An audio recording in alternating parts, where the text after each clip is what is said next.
দেখো মৌল আমরা পর্যায় সারণীতে আগের ক্লাসগুলোতে কি দেখলাম যে পর্যায় সারণীটা কীভাবে গঠিত হয়েছে, কোন মৌল কিভাবে অবস্থান করছে, পর্যায় সারণীর ব্লকের বিভাজন বুঝেছি, আর প্রত্যেকটা ব্লকের জন্য একটা করে সাধারণ ইলেকট্রন বিন্যাস ছিল, সেই বিষয়টা আমরা দেখেছি।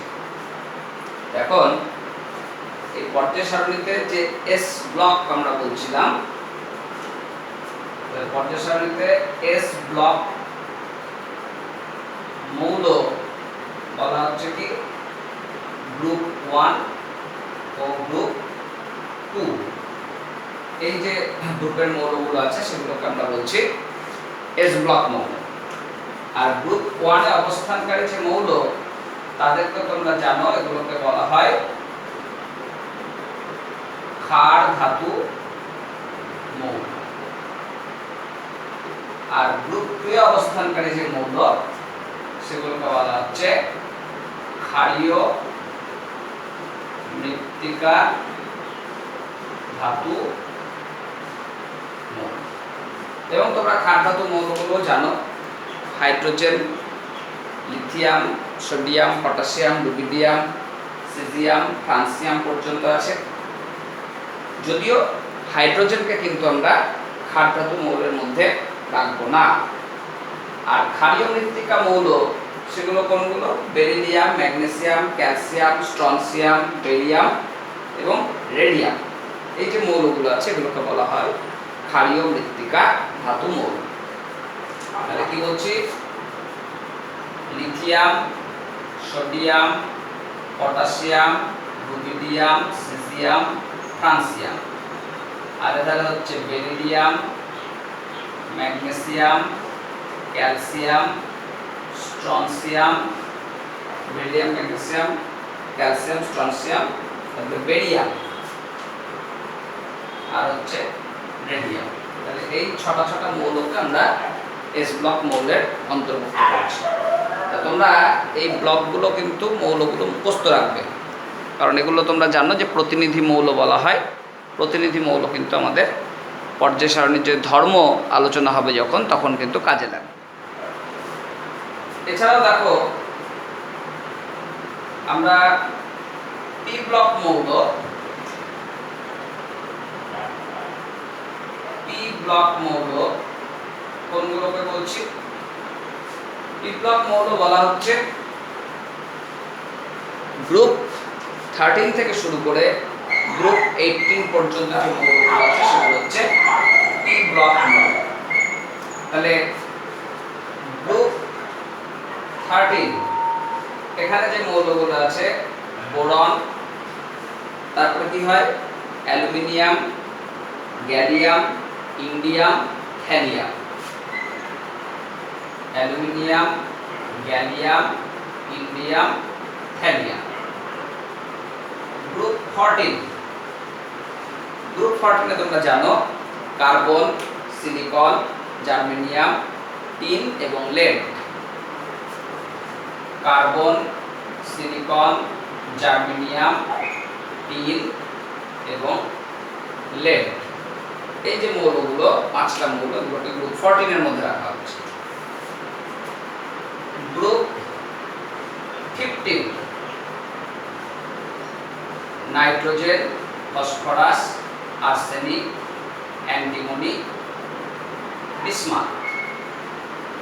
Group 16 oxygen, sulphur, selenium, tellurium, polonium. Oxygen, sulphur, selenium, polonium, tellurium. Group 17 fluorine, chlorine, bromine, iodine, astatine. আর গ্রুপ 18 এখানে থাকে helium, neon, argon, krypton, xenon এবং রেডন। তাহলে প্রতিনিধি মৌলগুলোর এই পরপর তোমার যে ছটা গ্রুপ দেখছো, 6টা গ্রুপ, এবং এস ব্লকের পরপর 2টো গ্রুপ, এইগুলো মিলে আমরা কি বলি প্রতিনিধি মৌল, গ্রুপ 1, 2 আর গ্রুপ 13 থেকে 18। তাই এই মৌলগুলো নিয়েই আমাদের পর্যায় সারণীর পর্যায়গত ধর্ম আছে। তার জন্য বলছি কি যে এই 8টা গ্রুপের মৌল ওপর নিচে পাশাপাশি ভালো করে মনে রাখবে, যেটা তোমরা দেখেছ ক্লাস 10 তোমাদের মনে রাখতে হতো কিছুটা। এবার আমরা চলে আসবো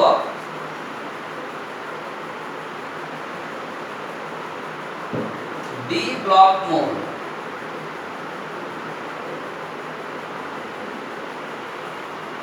ডি ব্লক মৌলে তোমার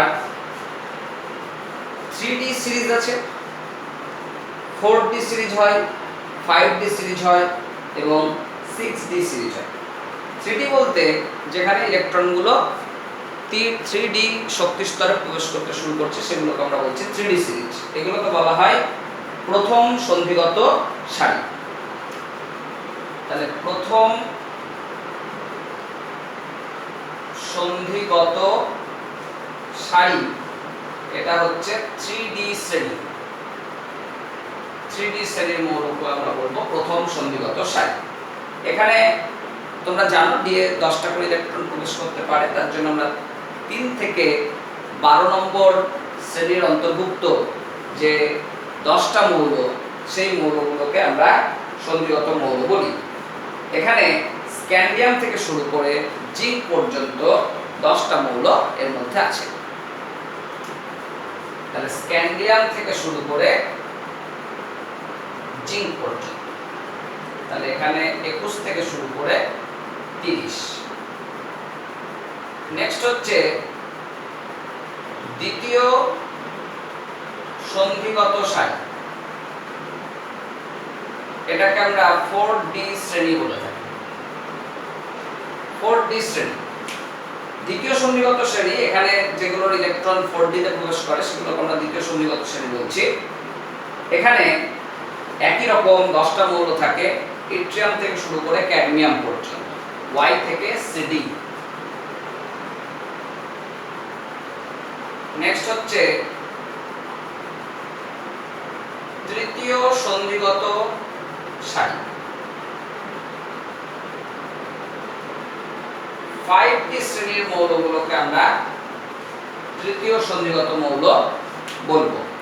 5D শ্রেণীতে যে মৌলগুলো থাকবে, যে 5D তে যে ইলেকট্রন প্রবেশ করে সেগুলো হচ্ছে লরেন্সিয়াম থেকে হ্যাফনিয়াম পর্যন্ত, La থেকে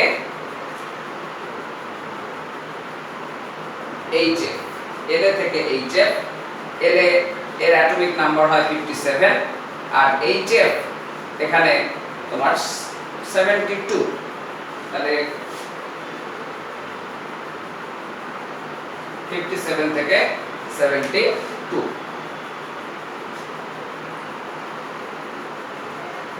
লরেন্সিয়াম, আচ্ছা এগুলো ইন্টারট্রানজিশন এলিমেন্ট আছে। তাহলে লরেন্সিয়াম হ্যাফনিয়াম থেকে শুরু করে মার্কারি পর্যন্ত, Hg পর্যন্ত থেকে মার্কারি পর্যন্ত। কারণ তোমরা দেখেছো যে মার্কারি পর্যন্ত কেন বলছি, দেখবে আমাদের ওই যে 6s এ আসার পরে মৌলগুলো কোথায় চলে যাচ্ছে, মৌলগুলো চলে যাচ্ছে 4F। নিচে আমরা কি করেছিলাম, ল্যান্থানাইট, অ্যাক্টিনাইট এরকম শ্রেণী করেছিলাম, তার জন্য এখানে মার্কারি পর্যন্ত আমরা দেখতে পাবো। আর চতুর্থ সন্ধিগত মৌল যেটাকে আমরা বলছি 6D শ্রেণী।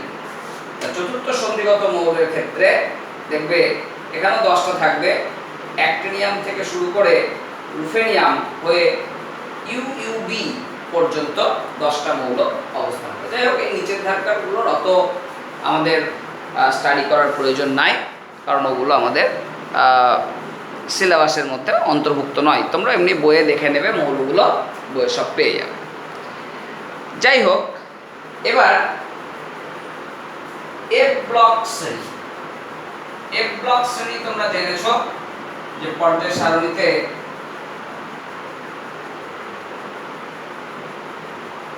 সারণীতে তোমার যখন ইলেকট্রন 4f এবং 5f শক্তি স্তরে প্রবেশ করে তখন সেগুলোকে আমরা f ব্লক মৌল বলি।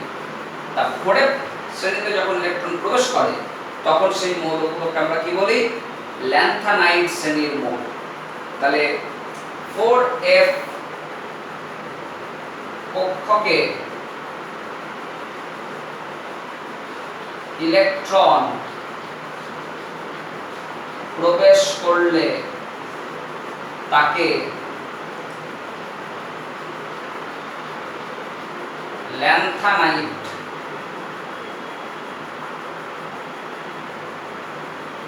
শ্রেণীর মৌল বলা হয়। তোমরা দেখেছো যে ল্যান্থানাইডের পরবর্তী মৌল সিরিয়াম থেকে শুরু করে তোমার অ্যাক্টিনিয়াম পর্যন্ত, সিরিয়াম থেকে শুরু করে লুটেসিয়াম পর্যন্ত, সি থেকে এলইউ 58 থেকে 71,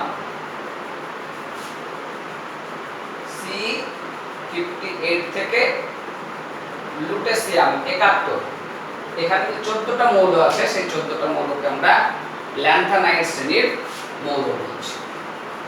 আর 5f কক্ষকে ইলেকট্রন প্রবেশ করলে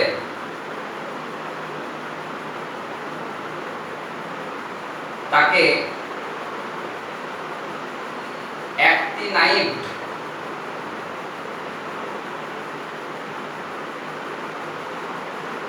শ্রেণীর মৌল বলা হয়। এখানে তোমরা জানো 14টা মৌল অ্যাক্টিনাইড শ্রেণীর ক্ষেত্রে আছে। সেই 14টা মৌলকে আমরা কি রেখেছিলাম যে অ্যাক্টিনিয়ামের পরবর্তী যে মৌলগুলো ছিল সেই মৌলগুলোকে আমরা অ্যাক্টিনাইড মৌল বলেছিলাম, যেগুলো হচ্ছে থোরিয়াম থেকে শুরু করে লরেন্সিয়াম পর্যন্ত। থোরিয়াম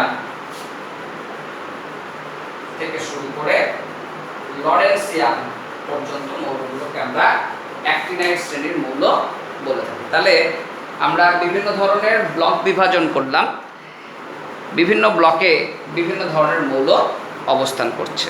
এবার এইখান থেকে আমাদের একটা গুরুত্বপূর্ণ বিষয় আছে। তোমরা একটু আগে দেখলে 3D 4D 5D 6D অর্থাৎ প্রথম, দ্বিতীয়, তৃতীয় এবং চতুর্থ সন্ধিগত শ্রেণীর মৌল। এই সন্ধিগত মৌলের একটা ডেফিনেশন আছে। সন্ধিগত মৌল কাকে বলব? তার সংজ্ঞা অনুযায়ী বলা হচ্ছে যে যে সমস্ত মৌলের ভূমিস্তরে বা তাদের কোনো স্থায়ী জারণ স্তরে আংশিক পূর্ণ ডি কক্ষক উপস্থিত থাকে সেই মৌলগুলোকে বলা হচ্ছে সন্ধিগত মৌল। তাহলে কি বলছি? সন্ধিগত মৌল বলবো যে সমস্ত মৌলের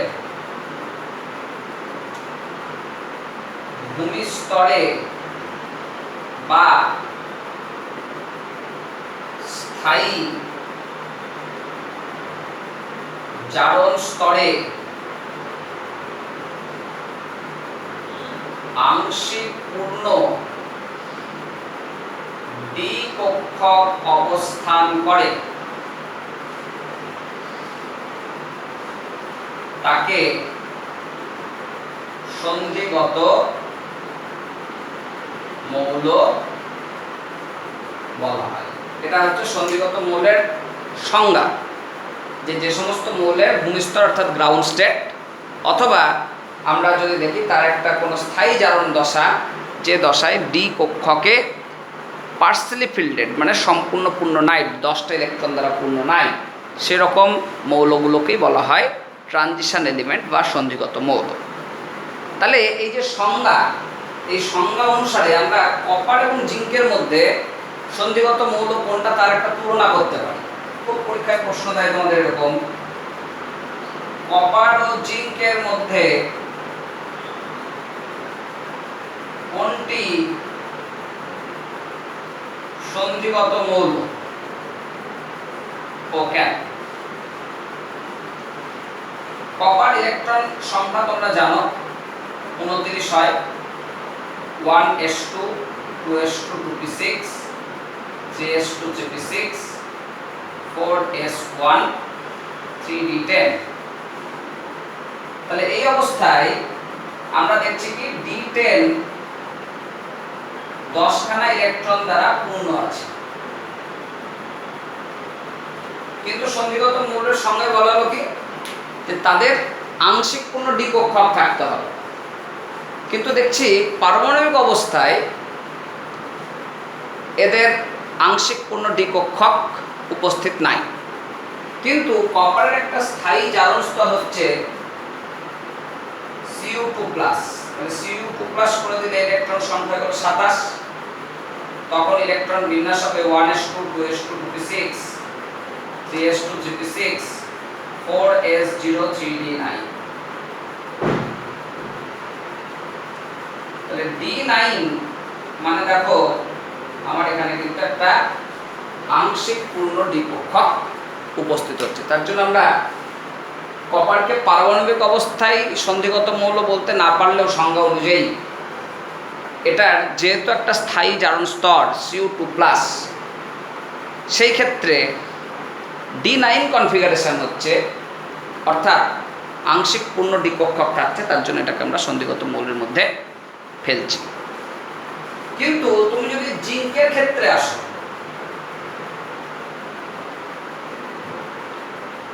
জিঙ্ক হচ্ছে 30 1s2 2s2 2p6 3s2 3p6 4s2 3d10, বা জিঙ্কের একটা স্থায়ী জারণ স্তর হচ্ছে +2, ইলেকট্রন বিন্যাস 1s2 2s2 2p6 3s2 3p6 4s0 3d10।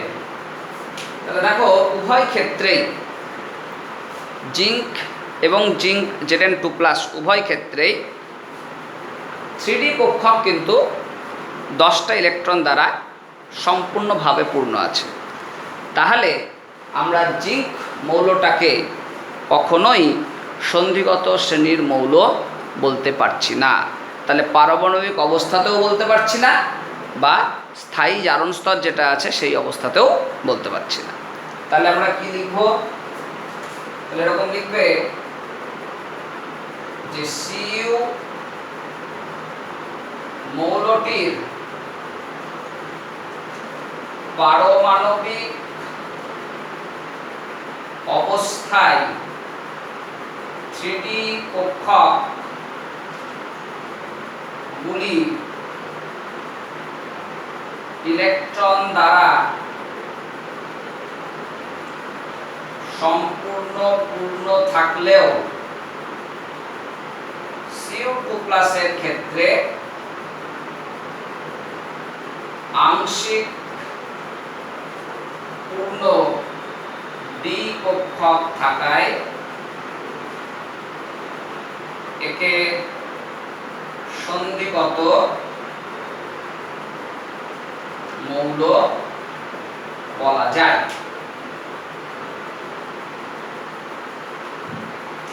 কিন্তু জিঙ্কের পারমাণবিক অবস্থা বা Zn2+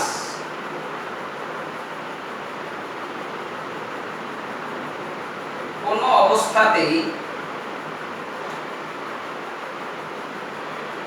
আংশিক পূর্ণ ডি কক্ষক থাকে না। তাই জিঙ্ককে সন্ধিগত মৌল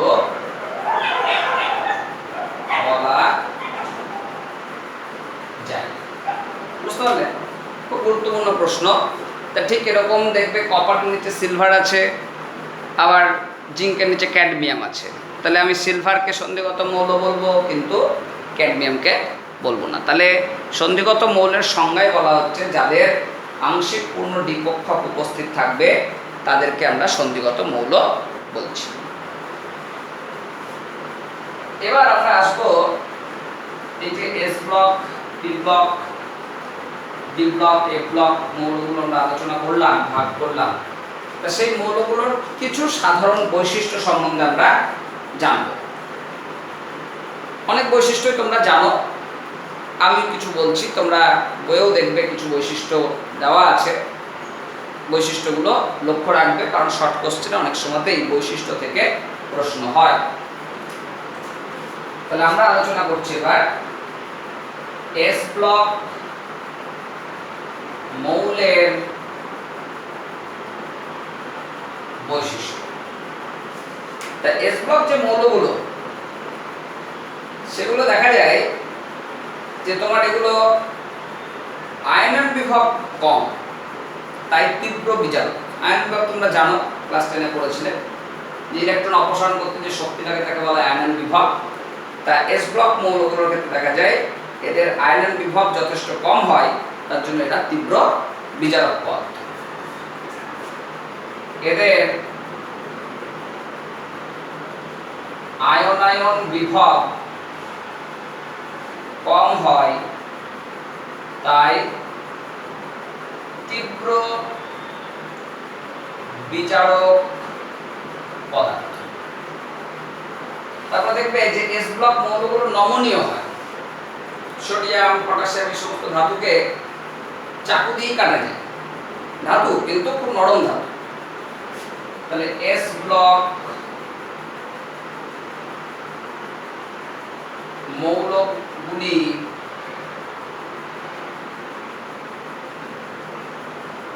নমনীয় হয়, নরম প্রকৃতির হয়। আর কি এদের গলনাঙ্ক, স্ফুটনাঙ্ক এগুলো দেখা যায় যে এদের কাছাকাছি যে সন্ধিগত মৌল আছে, সন্ধিগত মৌল মানে 3D সিরিজ, 4D সিরিজ, এইগুলোর থেকে যথেষ্ট কম। এখানে সন্ধিগত মৌলগুলোর মধ্যে দেখবে লোহা, তামা এই সমস্ত থাকে, এগুলোর গলনাঙ্ক, স্ফুটনাঙ্ক অনেক বেশি। তা মাথায় রাখবে যে এস ব্লক মৌলগুলোর গলনাঙ্ক, স্ফুটনাঙ্ক পার্শ্ববর্তী সন্ধিগত মৌল থেকে কম হয়। এস ব্লক মৌলগুলির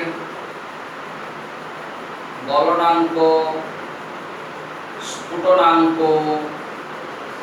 ঘনত্ব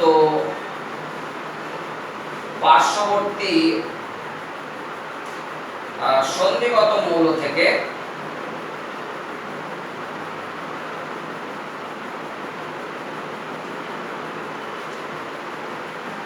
কম হয়, সন্ধিগত মৌল থেকে কম।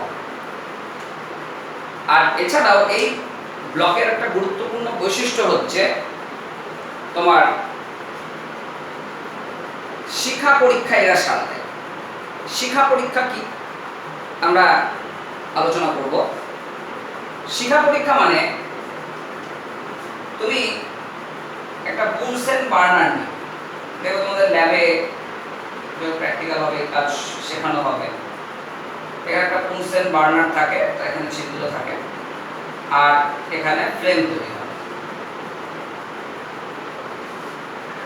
এবার একটা প্লাটিনাম ওয়্যার, যার মাথায় একটা হাতল লাগানো আছে, এই প্লাটিনাম ওয়্যারে তুমি সোডিয়াম, পটাশিয়াম এই সমস্ত পদার্থের লবণকে নিয়ে যদি আগুনে প্রবেশ করাও, তাহলে দেখবে আগুনের বিশেষ বর্ণ হচ্ছে। যেমন সোডিয়াম নিলে তোমার দেখা যায় গোল্ডেন ইয়েলো কালার চলে আসে, পটাশিয়াম নিলে দেখা যায় বেগুনি কালার চলে আসে। তা এই যে বৈশিষ্ট্য, এই বৈশিষ্ট্যটাকে আমরা বলছি শিখা পরীক্ষা, যে একটা আগুনের ফ্লেমের কালার চেঞ্জ করে দিচ্ছে। তা দেখা যায় যে সন্ধিগত মৌলগুলো শিখা পরীক্ষায় অংশগ্রহণ করে।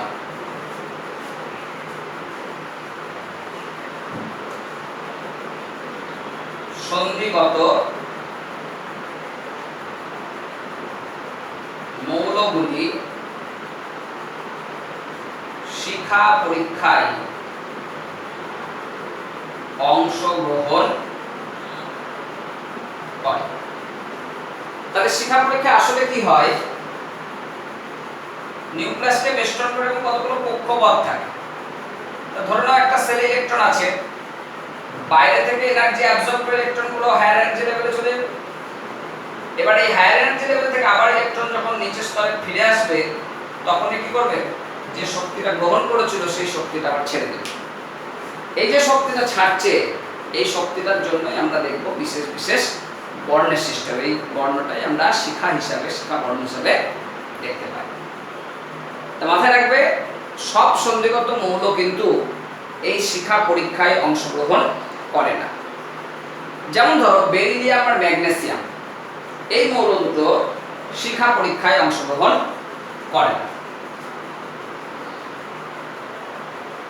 তাহলে কি বলছি,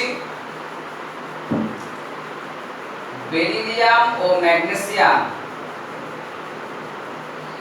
মৌল দুটি শিখা পরীক্ষায় অংশগ্রহণ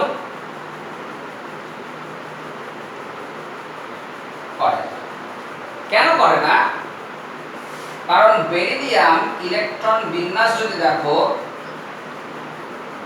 1s2 2s2 বা ম্যাগনেসিয়াম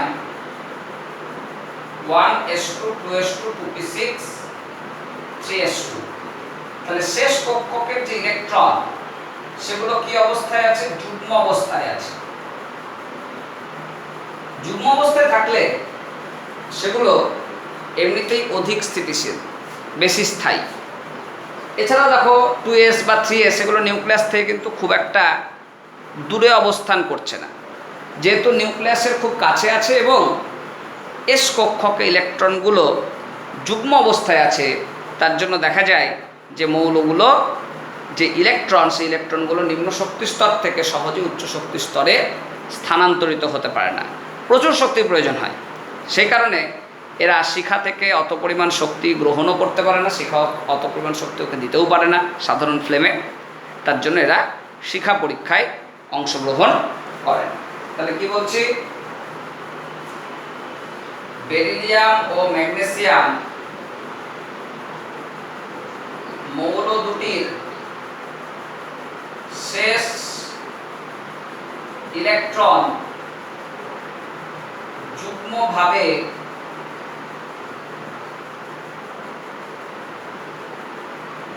অবস্থান করে,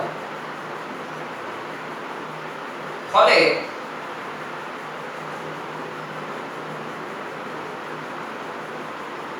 ইলেকট্রন দুটির স্থায়িত্ব বেশি ও নিউক্লিয়াসের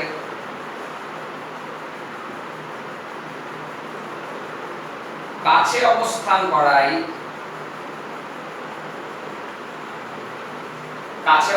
করায় ইলেকট্রনগুলি শিখা থেকে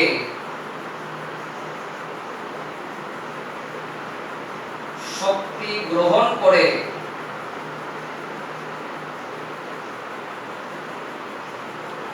উত্তেজিত হতে পারে না। সেই কারণে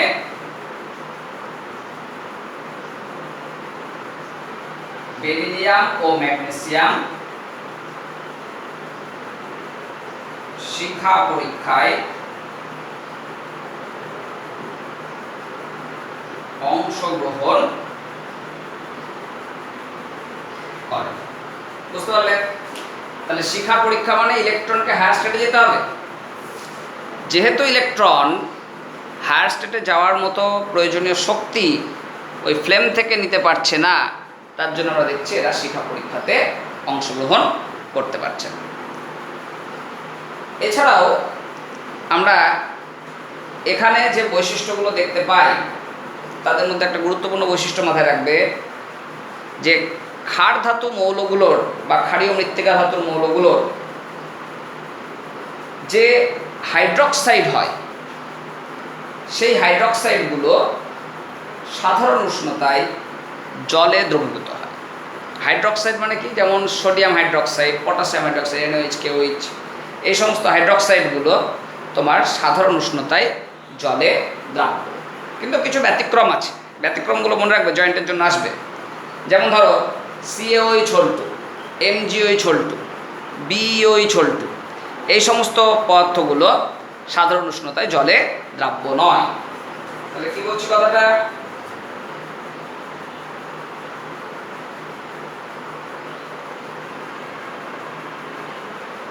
তাহলে বললাম 3 নম্বর না 4 নম্বর বৈশিষ্ট্য এগুলো। যাই হোক, মৌলগুলির হাইড্রক্সাইড সাধারণ উষ্ণতায় জলে দ্রাব্য। ব্যতিক্রম কিছু আছে, যেমন কি বললাম CaOH2, MgOH2, BeOH2, এই সমস্ত হাইড্রক্সাইডগুলো সাধারণ উষ্ণতায় জলে অদ্রাব্য। কিন্তু তোমার সোডিয়াম হাইড্রক্সাইড, পটাশিয়াম হাইড্রক্সাইড বা ধরো লিথিয়াম হাইড্রক্সাইড, এই যে মৌলগুলোর হাইড্রক্সাইড পাওয়া যায়, সেই হাইড্রক্সাইডগুলো সাধারণ উষ্ণতায় জলে দ্রবীভূত হয়। তাহলে এবার আমরা চলে আসব পি ব্লক মৌলের সাধারণ বৈশিষ্ট্য। পি ব্লক মৌলের সাধারণ বৈশিষ্ট্য। পি ব্লক মৌল, তাহলে তোমরা বুঝতে পেরেছো যে গ্রুপ 13 থেকে শুরু করে গ্রুপ 18 পর্যন্ত যে মৌলগুলো আছে সেই মৌলগুলোকে আমরা পি ব্লক মৌল বলি। মাথায় রাখবে এই ব্লকগুলোর মধ্যে ধাতু, অধাতু এবং ধাতু কল্প 3 ধরনের মৌলেরই অস্তিত্ব দেখতে পাওয়া যায়। তাহলে একটা বৈশিষ্ট্য আমরা বলছি, এই ব্লকের মৌলগুলির মধ্যে ধাতু, অধাতু ও ধাতু কল্প বিভিন্ন ধরনের ধাতু কল্প 3 ধরনেরই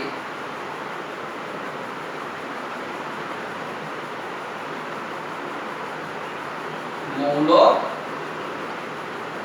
দেখা যায়। ধাতু, অধাতু, ধাতু কল্প সব মৌল এর মধ্যে অবস্থান করছে।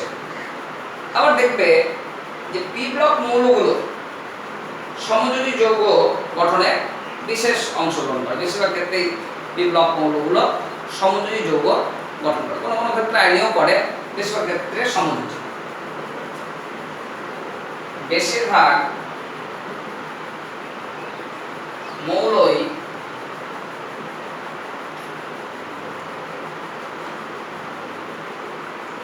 সমযোজী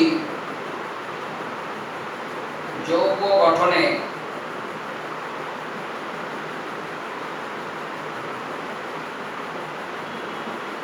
অংশগ্রহণ করে। আর একটা গুরুত্বপূর্ণ বিষয় এই গ্রুপের মাথায় রাখবে যে এখানে একাধিক যোজ্যতা এবং জারণ স্তর মৌলগুলো দেখায়। একাধিক যোজ্যতা, কোনো কোনো মৌলের ক্ষেত্রে দেখা যায় +2, +3, +5 এরকম একাধিক যোজ্যতা এই শ্রেণীর এই ব্লকের মৌলগুলোর একটা গুরুত্বপূর্ণ বৈশিষ্ট্য। তাহলে 3 নম্বর বলছে কি, এই ব্লকের